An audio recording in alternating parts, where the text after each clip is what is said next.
My oldest brother is gay. Up until 2015, he wasn't legally able to get married.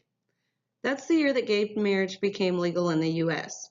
It took about 40 years for this to happen.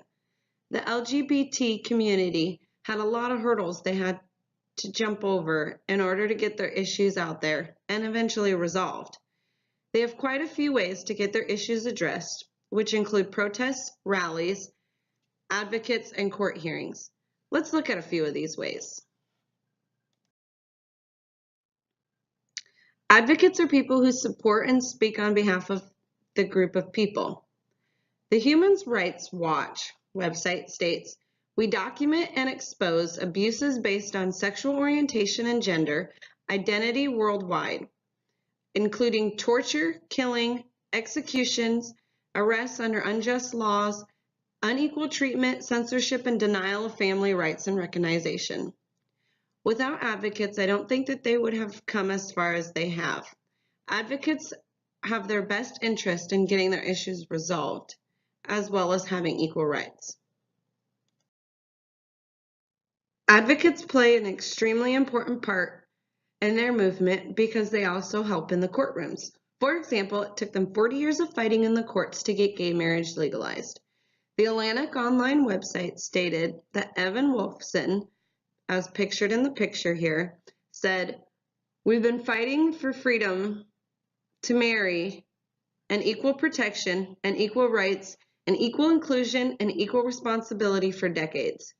And we've been making that case in the court of public opinion alongside the case we're making in the court of law." Let's look at another way they get their issues addressed. Riots, rallies, and protests are also important ways they get their issues noticed. For example, the Stonewall riot is a very important event to the LGBT community.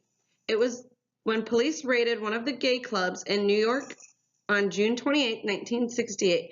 It turned into a violent riot, which was followed by days of protests and demonstrations. This date is very important to this group because it is the day of the LGBT Pride Day.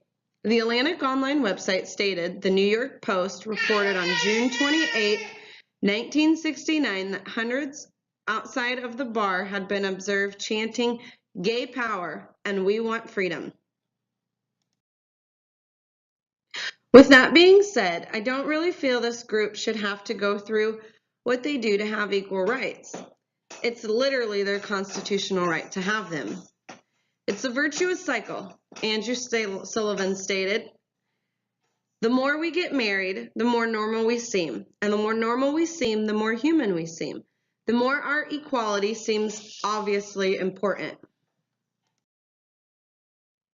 These ways have helped them get pretty far, but they still aren't done yet. I hope they get equal rights because everyone deserves them. My brother has now been happily married for over 2 years, and this is a picture of them on their wedding day. Thank you for listening to my speech.